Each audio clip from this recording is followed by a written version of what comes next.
Let me tell you my favorite parable. It's the tale of Direwolf and its two favored creations. It goes something like this. Direwolf was a fortunate game company, for it had created two of the brightest works known to gamer ilk, Dune Imperium and Dune Imperium Uprising.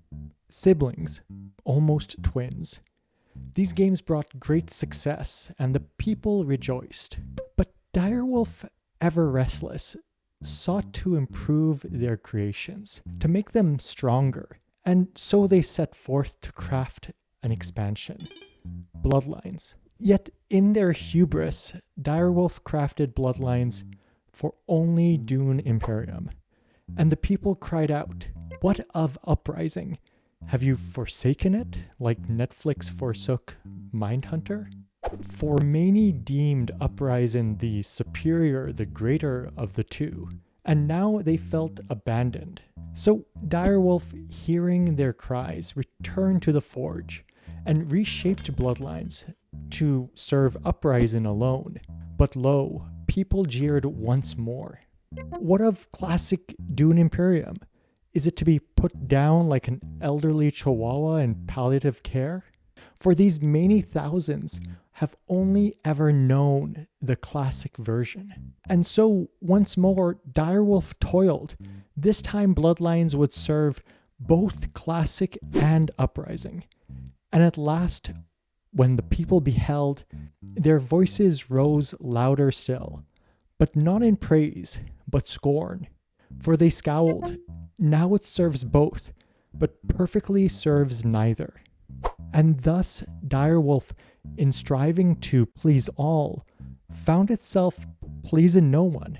So please join me as we unravel Dune Imperium Bloodlines, an ambitious expansion, burdened by sky-high expectations, and doomed to the cruelest fate of all, being just kind of okay. What's in the box? Bloodlines has some solid heft to it. If you're familiar with Dune Imperium's previous expansions, think Rise of Ix rather than the smaller Immortality. Inside you'll find 4 major additions. The Sardaukar, a new type of unit that can be acquired and upgraded and recruited throughout a game. The return of tech tiles, the ones found in Rise of Ix, that tech module is back. You can add it into Fresh Up Uprising or mix it in directly with Ix's tech tiles from before. 9 new leaders with varying levels of complexity, ambitiousness, and trickiness. Additional supplementary material and content. Things like new Imperium deck cards, intrigue cards, chome contracts, and new conflict cards. Each of these is fairly sizable, so let's dive in a bit deeper and see what they bring to the table. Sardaukar. The Sardaukar are the flashiest addition to Bloodlines, and the only truly new gameplay system. These little buddies bring the franchise's total unit types to 4. Standard troops, sandworms, dreadnoughts, and now Sardaukar. So what makes them stand out? Well, their gimmick is that they are upgradable through their commander skills. Whenever you acquire a Sardaukar warrior, you can pick between 4 different skills, shaping their power-ups to suit your strategy. Now, the neat thing is commander skills stack. If you acquire another Sardaukar, you pick another skill, and all of the previous skills still apply. So even if you only have 1 Sardaukar in a conflict, all of your unlocked commander skills kick in. It's like building a Sardaukar sandwich. You pick your toppings, you pick your meat, and by the end of it, they're hefty little boys. It's a clever way to improve your combat potential and also your reveal turns with a touch of customization. Of course, these new elite warriors come at a cost.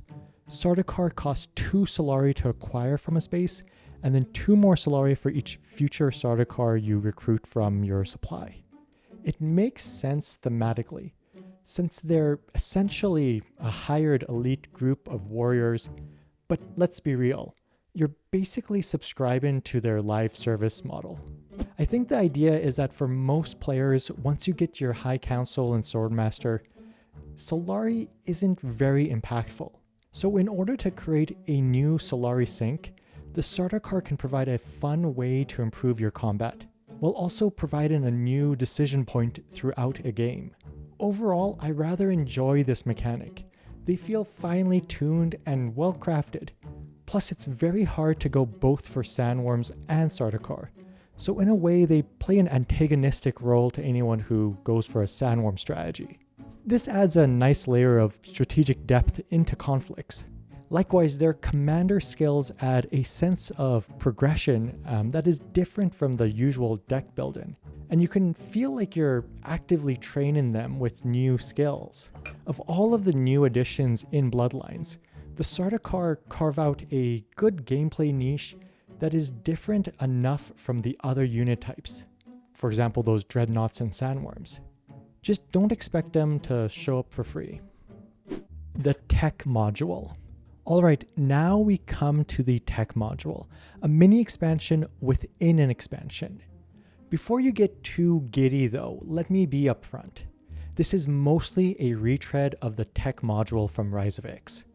For those unfamiliar, Tech Tiles are essentially permanent buffs and active abilities you can gain when you purchase them from the Ixian Embassy with Spice. They range from nifty little tricks like letting you look at the top card of your deck, to more powerful effects like permanently reducing the cost of all spaces that require Spice and Solari. In Uprising, these tiles integrate with the new Ixian Embassy board. It allows purchases when players drop an agent at a green space. In classic Dune Imperium though, these tech tiles just get jumbled in with the rest of them from Rise of X. I like tech tiles. They add variety and some additional asymmetry throughout each game. The cost benefit feels fair, and they offer interesting ways to shape your game plan. But, and I might catch some heat for this, tech tiles feel conceptually stale. The tech tile system itself feels constrained because it needs to work for both Dune Imperium Classic and Dune Imperium Uprising. Both games get a slice, but neither gets the full pie. And if you already have Rise of X and Uprising, you could have already incorporated those tech tiles, so it's not exactly a fresh pie. I will admit, these new tech tiles are more interesting on average than the ones from Rise of X. And I do enjoy this mechanic overall, but it does feel a bit slapped together. The whole purchase when you visit green spaces feels uninspired and not a clever or thrilling mechanic. Sure, it's functional, but compared to Rise of X that introduced entirely new spaces, this implementation feels a bit tacked on rather than innovative. So yeah, they're here again. Do I like them? Yes. Are they fun? Absolutely. But I can't help but wonder how far this design element could have gone and could have been pushed if it was free from the bounds of dual compatibility. New leaders. Right out of the gate, Bloodlines brings in 9 new leaders. Some are long-awaited fan favorites, like Liet Kynes, Chani, Duncan Idaho, Reverend Mother Mohaim. But they also toss in some oddities, like the Steersman and Coda of Ix. I'm not a pro when it comes to balance, and I do think the meta is still too fresh to really judge accurately. But I think these might be some of the funnest leaders in the game. Standouts include Esmar, who introduces a new space, which really revamps the entire spice economy of a game, or Piter, who gets an entire deck of unique entry cards, which he draws from each round. Liet Kynes is a great addition to counter the Muad'Dib dominance from the base of Uprising, and provides a clever way to use those sandworm spaces without focusing on combat. The most innovative of the bunch is the Steersman, who plays with a deck of navigation cards, which allows them to set a course. Each time they reach 2 influence with a faction, they activate their next navigation card.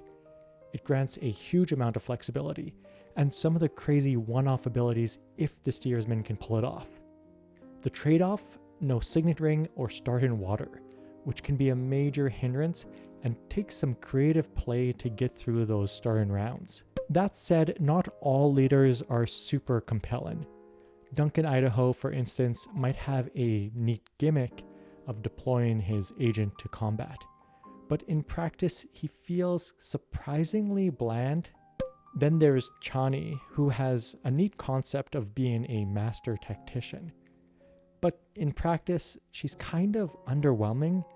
Direwolf seems determined on pushing her gameplay around constantly retreating, but it just doesn't feel very satisfying. As a whole though, these leaders are some of the most well-designed and offer some of the funnest leaders in the entire franchise. It's a good mix of mechanics, all pushed in a new way, even if some are less interesting than others. New supplemental content. Bloodlines comes with a healthy dose of new cards and cardboard chits. 32 Imperium cards, 18 intrigue cards, 2 new conflict cards, and 8 contract tokens.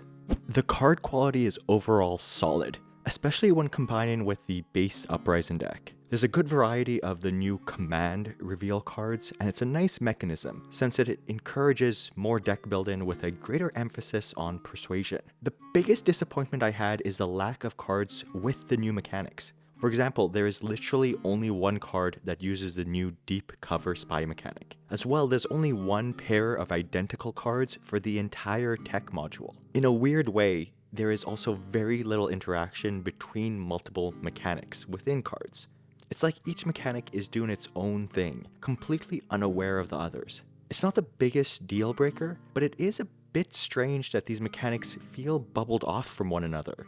Sure, there's exceptions, such as these 2 Chome cards and spies, but in general, mechanics do feel isolated. Still, the card quality as a whole feels appropriately balanced and offers enough meat to justify its addition to the Uprising deck. The intrigues are also pretty decent. The 3 new endgame intrigues can either be a fun twist or endlessly frustrating, depending on how much you enjoy surprises. The other intrigues meld perfectly well with Uprising and feel appropriately complex for a expansion deck. The additional conflict cards are both wild, so it adds a bit more opportunity to make pairs in your Uprising combats. They also inject some Solari into the game, so not a bad addition for the pace of the game itself. And this additional Solari is the perfect sync for the Sardaukar. Likewise, the contracts for the Chome module are super easy just to add on. There's not much of a fuss. I really wouldn't say there's much to discuss here, but it's good to know that they add some more variety to a mechanic that I already rather enjoy. So yeah, it's all solid, but not really groundbreaking, not pushing the design of Uprising. Okay, so that's all the content. It's hefty and it definitely adds a lot when it's all laid out. That said, I have a few critiques. My biggest critique and my biggest issue with Bloodlines and Uprising is that the mechanics feel isolated. All of these mechanics are in their own little bubble. And don't get me wrong, they're good mechanics, even very good. But there is this weird sensation of interacting with unique self-contained modules, instead of a more holistic design where the mechanics kind of blend together in creative ways. There's no card in the Imperium deck that combines tactiles and spies, for example, or Sardaukar and spies. Everything is its own little module, neatly separated from the others. The tactiles themselves do partially alleviate this, as they do interact with spies and Sardaukar, and even the shield wall. But again, it's never 2 mechanics linked together on the same tactile. It's kind of frustrating once you notice it, because you start to feel like these designers could go all out and just go hard on making these mechanics feel more interconnected and kind of locked together in interesting ways. But they can't, because Bloodlines needs to work with classic Dune Imperium as well. And that dual compatibility limits how much of the content and how many of these mechanics can mesh together. And what I mean by this is that you can't have a card that involves spies and Sardaukar, because that card won't be able to be compatible with the base game. And the sad thing is, Bloodlines already feels kind of bad in the base game, as we'll talk about shortly, so any more interaction with the mechanics in Uprising only further hurts Bloodlines with classic Dune Imperium. I think once you realize that once you add on Bloodlines with Uprising, It's really just all optional modular content. You kind of get it stuck in your brain. Tech tiles are their own thing. The Sardaukar are their own thing. Spies from Uprising are their own thing. The Chom contracts, it's their own thing. There just isn't a lot of overlap and interaction between these mechanics, which is kind of sad. And I don't have a magic crystal ball, nor can I enter a spice trance and predict if more interconnected mechanics would make the game better. But it just feels like there's so much untapped potential in merging some of these excellent mechanics in a creative way. And it's been 2 full games and 3 major expansions, and the modules are starting to make me feel like all of the mechanics are quarantined. That said, Uprising is still excellent, and it was my favorite game in 2023. Bloodlines absolutely adds content that I enjoy, and both the Sardaukar and tech tiles add more decision space into an already complete experience. So don't get me wrong, it's still great. It just feels like some of the content is safe and kind of boring for reasons it doesn't need to be. So yeah, maybe it felt a little unsatisfying opening the box and just finding out that there's only one truly new game system in the Sardaukar. Not worth it for classic Imperium.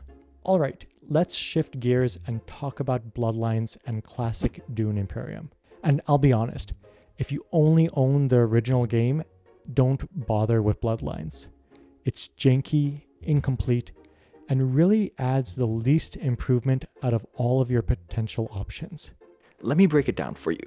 6 out of 18 intrigue cards are removed, 12 out of 32 Imperium cards, 3 out of 9 leader cards, both conflict cards, all 8 Chom contracts, 2 out of 14 Sardaukar skills, 6 out of 18 tech tiles are all removed. That's 39 out of 101, or 38.6% of the content that is completely incompatible with classic Dune Imperium, which is just not great value when you think of this as a full-sized expansion. Sure, the rest of the content works, but it doesn't work good enough to justify its existence, or even the effort to make it compatible with classic Dune Imperium. For example, take the card Possible Futures. This is the premier, most powerful, most expensive card in Bloodlines. From a power level perspective, it works pretty well in Uprising. It feels about on par with the other 8 cost cards. But compare it to the original Chom Directorship or the Kwisatz Haderach, and you'll quickly realize its power level just ain't there. It works, but it doesn't have that same balanced philosophy. As a full experience, Bloodlines works with Dune Imperium, but there is a jankiness to all of it. In the same way of trying to incorporate Rise of Ix and Immortality to Uprising, the expansions just weren't made to address problems in Uprising. Likewise, Bloodlines doesn't really address any issues or the concerns of the base Dune Imperium. So here's my opinion. If you own only classic Dune Imperium and you're craving more content, both Rise of Ix and Immortality are better expansions than Bloodlines, and will offer a higher quality experience. If you have both of those already, or want to jump into a better game entirely, then just get Uprising as a standalone game. Bottom line is, there is no situation where getting Bloodlines with the classic Dune Imperium makes sense, unless you absolutely hate Uprising. Ratings and conclusion. So as you probably gathered by now, I feel like Bloodlines is a bit of a split the baby situation. It just doesn't feel perfectly crafted for either classic Dune Imperium or the newer Uprising. It's like 3/4 Uprising focused and 1/4 for classic Dune Imperium, I would say. For Uprising, the game just feels a little stifled and not as genius as the last few expansions and Uprising itself. The mechanics feel isolated and modular, like they're quarantined from one another. This might be a result of design needing to satisfy 2 different games, or it just might be a design philosophy that doesn't really allow for mechanics to interact with one another. Both ways, it just feels strange. And while the content is solid, I wouldn't call it transformative. In fact, you could play Uprising with Bloodlines and completely ignore the Sardaukar and the tactiles. They really do exist in isolation. In other words, an entire game can be played without even bothering with these two game systems. You can straight out ignore them. This is in contrast to both Rise of Ix and Immortality, where Ix modified key board spaces and Immortality adjusted your starting deck to force you interacting with these mechanics. In Bloodlines, there's no mechanism except your own interest to interact with these new additions and to adjust your gameplay, which just adds on to that disjointed feeling of it all. On the other hand, for classic Dune Imperium, the implementation just feels incomplete. The game automatically removes 30% of all the content in the box, and while the Sardaukar and new tactiles work fine, they don't really feel like they add a meaningful improvement relative to those other two expansions that already exist. Or you could just buy Uprising itself. For this reason, I just can't recommend sticking with classic Dune Imperium and getting Bloodlines. If you're looking for a better experience, you're better off getting any other expansion or just going straight for Uprising. So all said and done, how do I rate it all? Let's do it this way. For Uprising, the Sardaukar get 9 out of 10. The tactiles get 7 out of 10. The new leaders get a 9.5 out of 10. And the new supplementary content gets 7.5 out of 10, which gives it a total of 8.25 out of 10 for Uprising. For classic Dune Imperium though, let's break it down. The Sardaukar get 8 out of 10. The tactiles get a 6 out of 10. The new leaders also get a 6 out of 10. And the supplementary content gets a 5 out of 10, which gives it a total of 6.25 out of 10 for its implementation with classic Dune Imperium. So yeah, that's my take on Bloodlines. I think that the expansion is good for Uprising, but doesn't really reach that brilliance that I would have expected from Direwolf. For classic Dune Imperium, it's a pass. And look, there's only two possibilities during the design process of Bloodlines. Either one, they decided to make game design concessions to allow some of the content to work with classic Dune Imperium, in which case you're intentionally limiting your design space to accommodate two different games and just create an okay product. Or two, you've made no design concessions to accommodate the classic Dune Imperium, in which case, why in the world would you advertise that this is an expansion for classic Dune Imperium as well, if you already know it's not going to be a good fit? It just doesn't bode well for the future of the franchise. From playing Bloodlines, I think option 1 was chosen. Because of the modular nature of the tactiles and the Sardaukar, they don't inherently rely on any design space from Uprising, so they're easy gameplay systems to slide into classic Imperium without much of a fuss. But I was never in the meetings with Direwolf, so I don't really know what the logic was. Overall, I think that the team at Direwolf needs to stop trying to accommodate two different games in their design. I'm confident that in a year or so, another expansion will be released. And if it's another attempt to appease two separate game designs, I might even be more jaded. I don't really understand it, to be honest. Don't most people who buy these expansions already have Uprising? Did people really want more to tack on to the base game of Dune Imperium when Ix and Immortality already add more than enough? I'd rather that Direwolf just make the best experience possible, instead of trying to satisfy two different games that have subtle but key design changes that really modify the experience. Anyways, one last thing before you go. Someone I know has been working on a sticker set for Uprising and Bloodlines meeples. They're heavily inspired from Jodorowsky's Dune, but they wanted to know if there was any interest in these meeple designs, or if the design is too jarring for the more realistic and grounded characters in Dune Imperium. Would love to hear what you think of these designs and these meeple stickers, so please leave a comment, and bye.